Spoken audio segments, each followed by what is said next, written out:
नमस्कार, the Naveen Purohit show में आपका स्वागत है। मैं हूं आपके साथ नवीन पुरोहित। शराब एक ऐसा शब्द जो अक्सर अलग अलग वजह से चर्चा का विषय रहता है और अक्सर शराब को लेकर हमारे सामने तमाम ऐसी बातें आती हैं जो यह प्रश्न खड़ा कर देती हैं कि शराब खराब है, शराब स्वीकार है। आखिर शराब है क्या? शराब अगर खराब है तो वैश्विक स्तर पर इसको स्वीकृति क्यों है? शराब अगर खराब है तो हमारे सिक्योरिटी फोर्सेस में शराब अलाउ क्यों है? और अगर शराब अच्छी है तो सेहत के मामले में जो दुष्परिणाम सामने आते हैं वो बहुत ही भयावह हैं। तो निश्चित रूप से शराब को लेकर एक मति भ्रम है, शराब को लेकर एक संशय है और शराब निश्चित रूप से हमारे देश में एक सामाजिक बुराई के तौर पर है।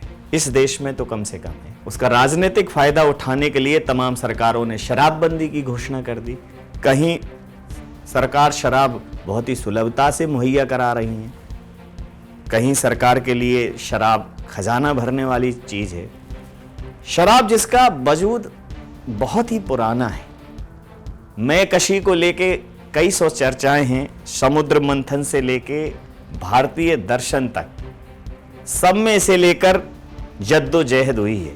शराब जिसे धर्म स्थलों से अच्छा बताकर लिखा गया कि बैर बढ़ाते मंदिर मस्जिद, मेल कराती मधुशाला, वहीं भारतीय भौतिकवादी नास्तिक दर्शन चारवाक ने तो इसे सबसे बड़ा सुख बताकर अपना सूत्र वाक्य लिख दिया, पीत्वा पीत्वा पुनः पीत्वा यावत पतत भूतले उत्थाय च पुनः पीत्वा पुनर्जन्म न विद्यते। माने पियो पियो और इतना पियो जब तक कि जमीन पर न गिर पड़ो, उठो फिर पियो, अगला जन्म किसने देखा है?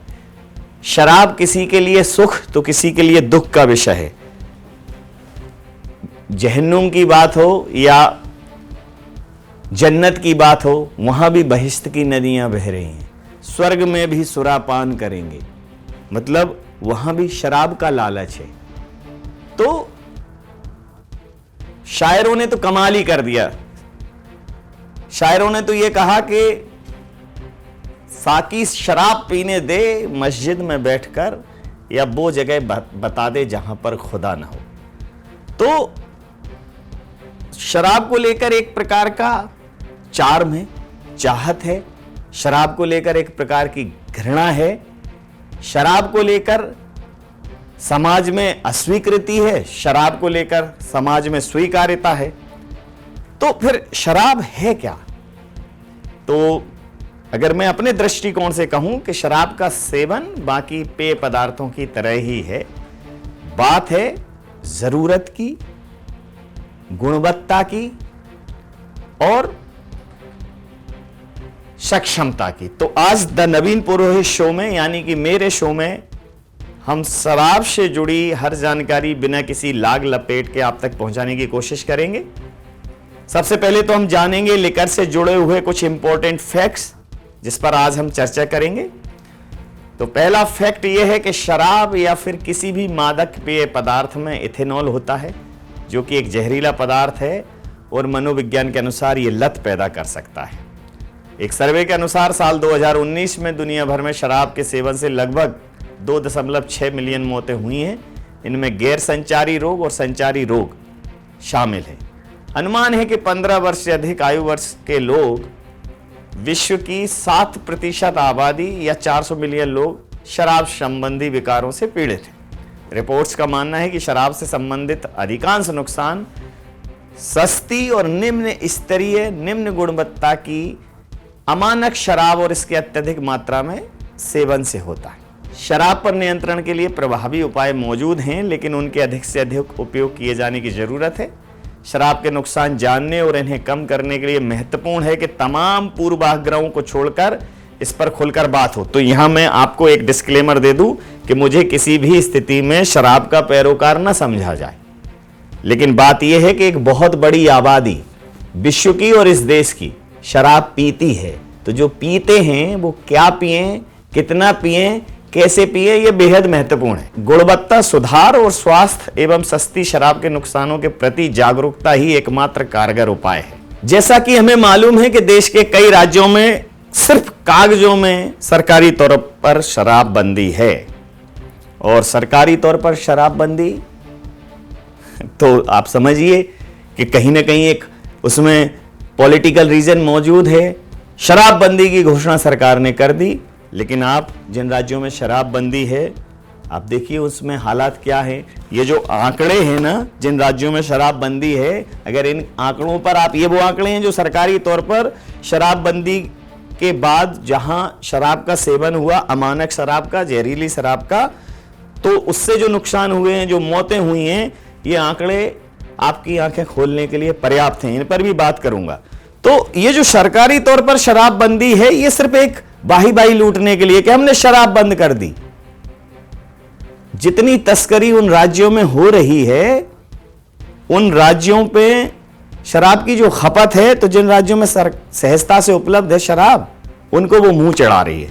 तो सिर्फ ये अपनी अपनी ढपली, अपना अपना राग, इसके अलावा कुछ नजर नहीं आता। और इसके भी पर्याप्त उदाहरण मौजूद हैं, क्योंकि ये जो रिपोर्ट्स मेरे हाथ में ये कहती है कि शराबबंदी से शराब के खपत पर कोई असर नहीं हुआ है, बल्कि जिन राज्यों में शराबबंदी है, मैं दोबारा इस बात को कह रहा हूं, देश के साथ साथ उन राज्यों में भी पिछले 10 से 15 सालों में शराब की खपत कई गुना बढ़ी है। यह शराबबंदी का वास्तविक चेहरा है कि जो शराबबंदी है उसकी कोई हदबंदी नहीं है। वहां शराब अमानक और अवैध तरीके से परोसी जा रही है। वहां पिछले कुछ सालों में ही सैकड़ों लोग सस्ती और खराब गुणवत्ता की शराब पीने से असमय काल के गाल में समा गए हैं, और ऐसा हम नहीं कह रहे हैं। देखिए ये रिपोर्ट। विश्व स्वास्थ्य संगठन की रिपोर्ट के मुताबिक 2005 में प्रति व्यक्ति शराब की खपत 2.4 लीटर थी, जो 2016 में बढ़कर 5.7 लीटर हो गई। वे 2025 तक इसमें और इजाफा होने का अनुमान है। रिपोर्ट के मुताबिक शराब पीने से 2016 में दुनिया भर में 30 लाख लोगों की मौत हुई है, जो एड्स, हिंसा और सड़क हादसों से होने वाली मौतों के आंकड़े से भी कई ज्यादा है। सरकार और साहित्य दोनों का अपना मिजाज होता है। साहित्य समाज का दर्पण होता है, और सरकार भी समाज का प्रतिनिधित्व करती है, समाज का रिफ्लेक्शन होती है, दर्पण से उठने वाली चमक होती है। लेकिन आजकल सरकारें सिर्फ और सिर्फ लोकप्रियता के निर्णय ले रही हैं। सस्ता ये, फ्री में वो, फ्री में ये। कुछ जगह लिकर ऐप पे उपलब्ध है तो उसकी कहना चाहिए उसकी आलोचना हो रही है कि उन्होंने लेकर लेक पर, उस पे ऐप पर उपलब्ध करा दी। तो जहां शराब बंदी है वहां लोग अमानक स्तर की शराब पी रहे हैं, और हद तो तब है लोग शराब के विकल्प मौजूद ना होने पर फिनाइल और सैनिटाइजर तक पी गए। तो जितने भी देश में लोग राजनीति में दिलचस्पी रखते हैं, साहित्य के समर्थक भी उनसे कम नहीं। जहां मंच पर नेताजी अपने भाषणों में शराब को अभिशाप बताते हैं, हालांकि हो सकता है कि उसके बाद जाके वो वही खुद 2 पैग लगा के अपना मन शांत करें, अपना चित्त शांत करें, या कहो तो वो शराब पीकर ही वही बात बोल रहे हैं। क्योंकि हमारे यहाँ समस्या ये है कि पर उपदेश कुशल बहुत तेरे, जे आचरण ते न रहे घनेरे। वहीं शायर और कवि इसे शाम के लिए सहज और सामाजिक तत्व बताकर ऐसे बखान करते हैं कि कुछ भी बचा ना कहने को, हर बात हो गई, आओ शराब पीते हैं रात हो गई। तो शराब को लेकर कविताएं रची गई। मुझे पीने का शौक नहीं, पीता हूं गम भुलाने को। ये मैं घर से निकल आया, बोतल ही उठा लाया, आज जिंदा हूं तो जी लेने दो, भरी बरसात में पी लेने दो। अब आप उसकी बरसात को खराब करना चाहते हैं। कविताएं और किताबों को छोड़कर अगर देखें तो पता चलेगा इन दोनों से ही काम नहीं चलेगा। अब आइए आप रियलिटी पे, ग्राउंड पर आइए जनाब, जो शराब को खराब कह रहे हैं और जिनके 2 मुंहे चेहरे हैं, जो खुद ही गटक रहे हैं। समझिए, जागरूकता ही पहला और आखिरी उपाय है। देखिए आंकड़े क्या कहते हैं। भारत दुनिया में शराब का दूसरा सबसे बड़ा उपभोक्ता देश है। हम ही गटक रहे हैं। अगर मैं लीटर की बात करूं तो भारत में 66.3 मतलब 66.3 करोड़ लीटर एल्कोहल का कंजप्शन है और 2017 से अब तक इसमें अभूतपूर्व 11% वृद्धि हुई है। भारतीय अमेरिकन के मुकाबले हर साल 3 गुना ज्यादा विस्की गटक जाते हैं। देश में 45% से ज्यादा शराब की खपत आंध्र प्रदेश, तेलंगाना, तमिलनाडु, कर्नाटक और केरल में, दक्षिण भारतीय राज्यों में इसका प्रचलन पर्याप्त है, जो हमारी भारतीय संस्कृति के लिए जाने जाते हैं। इन राज्यों की कमाई का 10% से ज्यादा हिस्सा शराब की बिक्री से आता है। शराब की खपत करने वाले टॉप 6 जो स्टेट्स हैं, टॉप 6 राज्य हैं पंजाब, राजस्थान, उत्तर प्रदेश, मध्य प्रदेश, पश्चिम बंगाल और महाराष्ट्र। कोविड-19 एक ऐसा शब्द जो मानवीय इतिहास में अपनी भयावहता के लिए, अपने डरावने समय के लिए हमेशा सिहरन पैदा करते हुए याद किया जाएगा। लेकिन क्या आप जानते हैं कि इस दौरान भी भारत में शराब की खपत बढ़ी है? मतलब कोरोना में भी लोगों ने पीना नहीं छोड़ा। खासकर जिन राज्यों में शराब बंदी है, वहां लॉकडाउन के दौरान लोगों ने अवैध और निम्न गुणवत्ता की शराब महंगे दामों में खरीदी, जिससे जान और माल दोनों का नुकसान हुआ। वहीं इस बात से यह साफ है कि शराबबंदी की जगह इसकी कीमतों में इजाफा उच्च मानक, उच्च गुणवत्ता और राष्ट्रीय स्तर पर एक व्यवस्थित नीति बनाकर ही हो सकता है। यही एकमात्र अच्छा उपाय है ताकि लोग विशेष अवसर पर और अपनी जरूरत के हिसाब से उच्च गुणवत्ता की शराब का सेवन करें। WHO यानी कि वर्ल्ड हेल्थ ऑर्गेनाइजेशन के शराब को लेकर भारत में हुए सर्वे के आंकड़ों में भी इसकी जरूरत साफ दिखाई देती है। देश में 1/3 पुरुष शराब पीते हैं। 10 से 75 साल की उम्र के 14% लोग इसमें शामिल हैं। WHO का अनुमान है कि 11% भारतीय शराब पीते हैं। हालांकि हम वैश्विक औसत से पीछे हैं, जबकि वैश्विक औसत 16% है। चिंता की बात यह है कि शराब पीने वाले 1/3 लोग, सबसे बड़ी चिंता ये है और यही गलत है।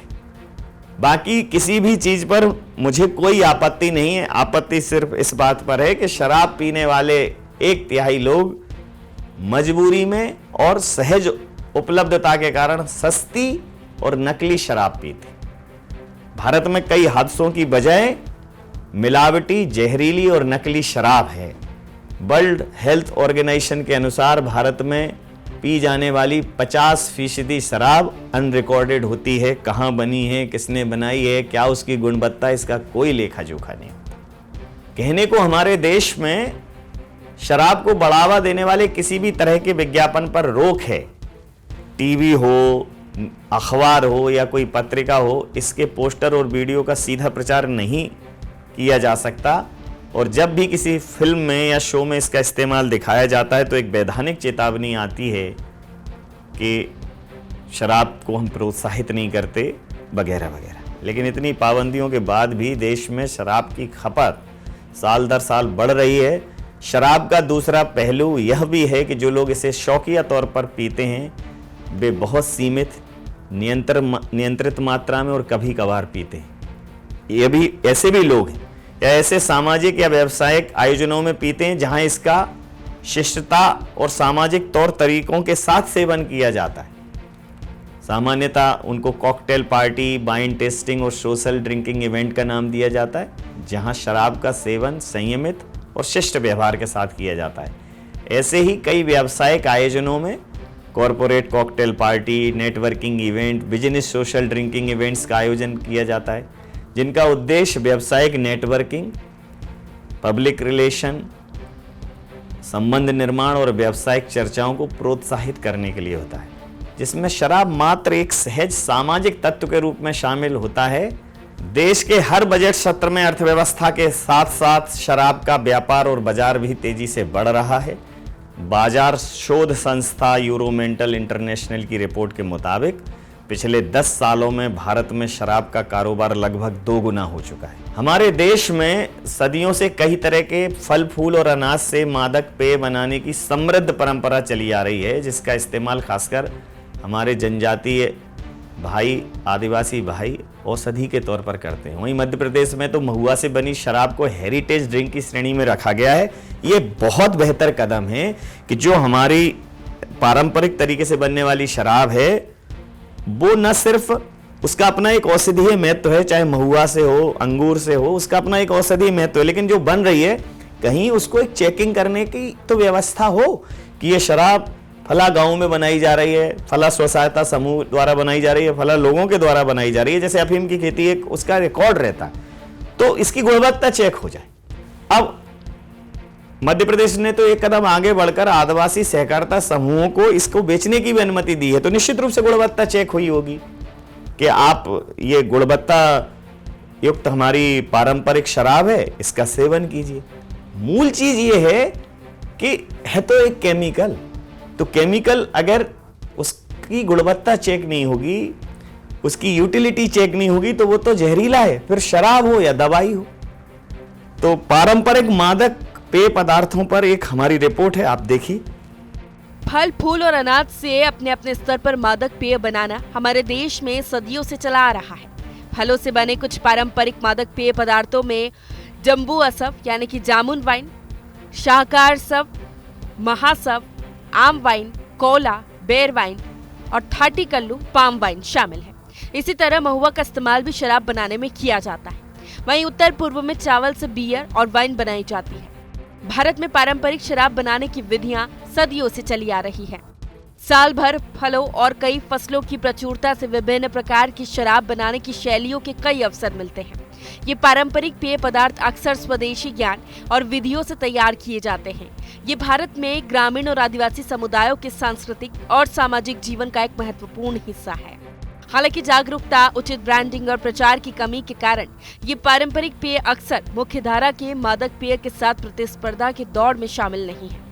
पारंपरिक मादक पेय पदार्थों के अलावा भारत विभिन्न प्रकार के गैर पारंपरिक पेय पदार्थों का भी घर है, जिनमें बियर, ब्रांडी, रम, वोदका, विस्की, वाइन और ठंडे नशीले शरबत शामिल हैं। मध्य प्रदेश में महुआ के फूल से बनने वाली हेरिटेज मदिरा को पहचान दिलाने के लिए आबकारी नीति के अंतर्गत साल 2022 में नियम बनाए गए हैं। इसका उत्पादन सिर्फ जनजातियों के लिए अधिसूचित क्षेत्रों में और जनजातियों के स्व सहायता समूह ही कर सकते हैं और विक्रय के लिए विनिर्माण इकाई के परिसर में दुकान भी खोली जा सकती है, जिसे विस्तार देने का निर्णय लिया गया है।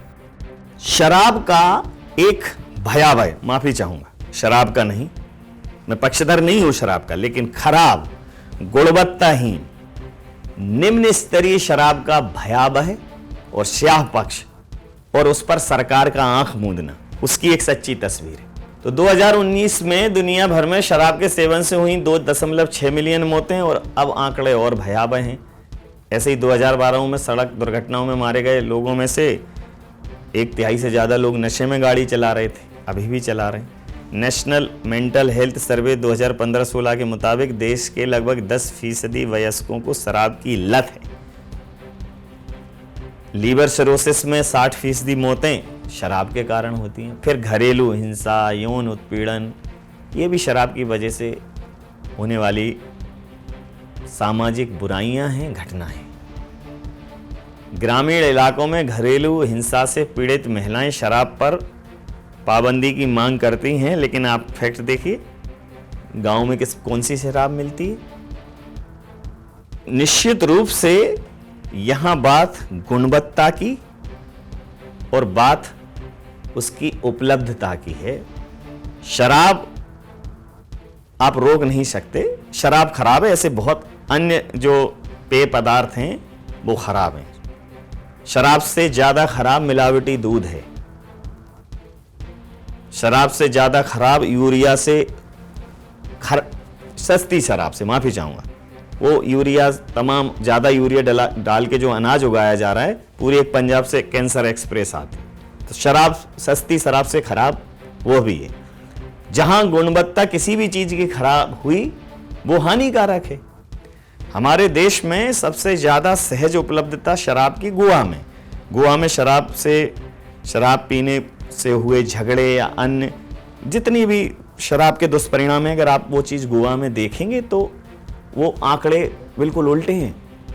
तो कहीं ना कहीं सामाजिक स्वीकार्यता और सामाजिक व्यवहार भी इसके लिए बहुत मायने रखता है। अब आप समझिए सरकार कि शराब जो है वो विलासता की विषय वस्तु है, भोग विलास। शराब की कल्पना कब की कि जब आप जन्नत में जाएंगे तो शराब मिलेगी। यहां घर के बाहर ही आपने ठेका खोल दिया। शराब की तुलना कहां की, आप वहां जाएंगे स्वर्ग में तो आपको सुरापान होगा। आपने गली मोहल्लों में देसी शराब के दामों में भारी कमी। तो शराब विलासता की विषय वस्तु है और शराब निश्चित रूप से उच्च गुणवत्ता की होनी चाहिए। उसका कम से कम मानवीय शरीर पर दुष्प्रभाव हो, इसकी जिम्मेदारी सरकार को लेनी चाहिए। और शराब निश्चित रूप से बहुत महंगी भी होनी चाहिए और इसकी उपलब्धता बहुत सहज नहीं होनी चाहिए। और जो शराब उपलब्ध है ये सुनिश्चित कीजिए कि वो अच्छी क्वालिटी की।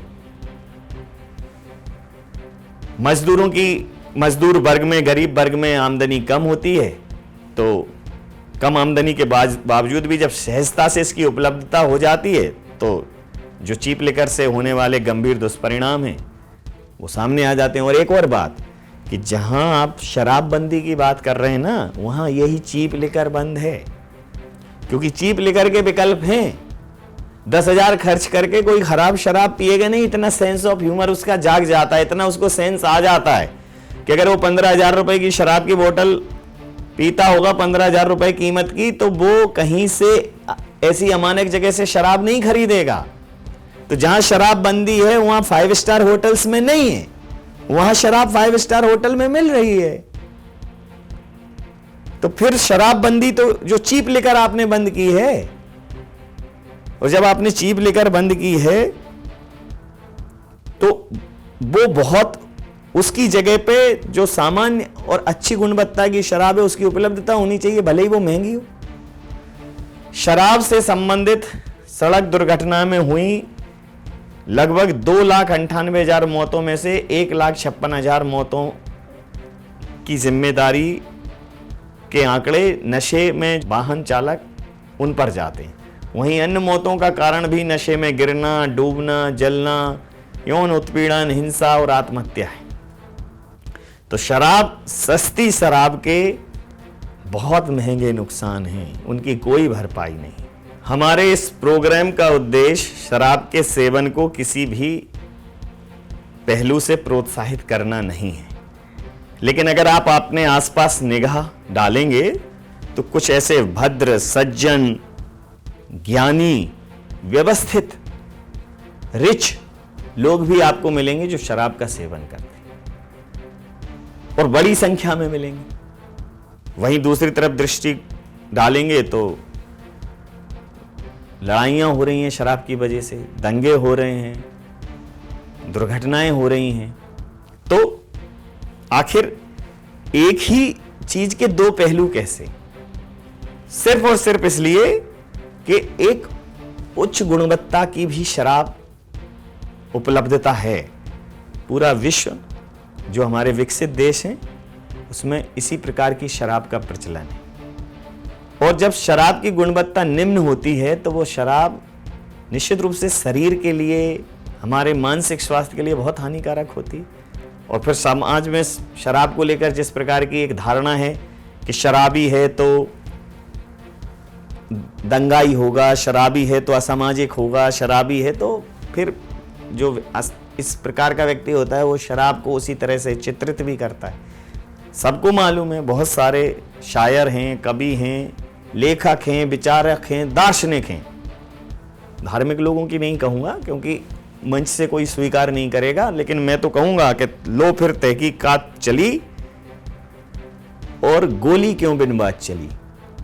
मुल्ला जी का खून जला, तनकर औरत जात चली, ठाकुर जी का खून जला, तनकर छोटी जात चली, और मंदिर के पट बंद हुए, वो बोतल सारी रात चली।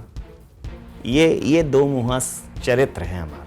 हम चीज़ों को उसकी गुणवत्ता के आधार पर नहीं स्वीकार करते। ऐसे तो वो कई ऐसे कप सिरप हैं कि जिनको आप ज्यादा पी लो तो शराब से ज्यादा नुकसानदायक है। तो शराबबंदी, उसका पॉलिटिकल एडवांटेज मत उठाइए। आप शराबबंदी की घोषणा करते हो और फिर चुनाव के टाइम पर सबसे ज्यादा क्या पकड़ा जाता है? अभी महाराष्ट्र के चुनाव में करोड़ों रुपए नकदी पकड़ी गई, तमाम शराबों के जखीरे पकड़े गए। तो ये कौन बंटवारा है? ये कौन लोग हैं? ये वही लोग हैं जो मंच से चिल्ला रहे हैं कि शराब बंद होना चाहिए, शराब बंद होना चाहिए, और आप ही बांट रहे हैं। फिर से कहूंगा कि शराब विलासिता की विषय वस्तु है। सस्ती शराब का विकल्प समाज को देना, समाज के सामने जहर परोसना है, समाज को मौत के लिए आमंत्रित करना है, और इसके लिए सरकारें जिम्मेदार है। सरकारों को चाहिए जो हमारे पुरातन काल से शराब को जिस प्रकार से औषधि के रूप में हमारे लोगों ने उसका इस्तेमाल किया, अभी भी हमारे जनजातीय समाज में उसका इस्तेमाल होता है, उसको, उसके इस पक्ष को और मजबूत करें। हेरिटेज लिकर नाम दिया मध्य प्रदेश में, अच्छा किया। उसके बेचने की भी व्यवस्था कर रहे हैं, तो निश्चित रूप से उसकी गुणवत्ता की बात होगी। तो विश्व स्वास्थ्य संगठन के सदस्य देशों से जितने भी समर्थित देश हैं, वैश्विक शराब कार्य योजना 2022-2030 भी यही दिखाती है कि इसका मुख्य उद्देश्य है गुणवत्तापूर्ण उत्पादन, सही सूचना प्रणाली और जागरूकता। यही एकमात्र उपाय है। सरकारों से मेरा करबद्ध निवेदन है कि हे प्रभु मत चिल्लाइए, शराबबंदी शराबबंदी, चीप लिकर, सस्ती शराब, देशी शराब, ये लाल शराब, सफेद शराब, प्लेन और मसाला, भारी कमी दामों में ये बंद कर दीजिए। नशा शराब में होता तो नाचती बोतल। ये जो नशे में हमारा जो पूरा पॉलिटिकल सिस्टम है ना, ये सबसे बड़ी खराबी है। तो जागिए श्रीमान नींद से, और जो चीज व्यक्ति के चयन का विषय है, चयन में उसे, उसका जो चयन है, जो चीज खराब है, उसकी कितने स्तर तक उसकी गुणवत्ता सुधारी जा सकती है, और चूंकि वो कम से कम लोगों के अप्रोच में आए, और अगर आपकी आय का जरिया है तो उस पर वो खर्च करें जिनके पास पर्याप्त पैसा है, जो उससे होने वाले दुष्परिणामों पर, अपने स्वास्थ्य कारणों पर फर्क पड़ता है, तो अपना ढंग से वो इलाज करा सके। लेकिन एक वो व्यक्ति जो 2 वक्त की रोटी के लिए महरूम है, आप 80% जनता को अन्न और भोजन उपलब्ध करा रहे हैं, उसी सहजता में आप शराब भी उपलब्ध करा रहे हैं। तो मुझे दुनिया वालों शराबी न समझो, न मैं पीता हूं, न मुझे पिलाई गई है, लेकिन ये बात मेरे जेहन में इसलिए आई है कि शराब को लेकर हम दो मुंहे हैं।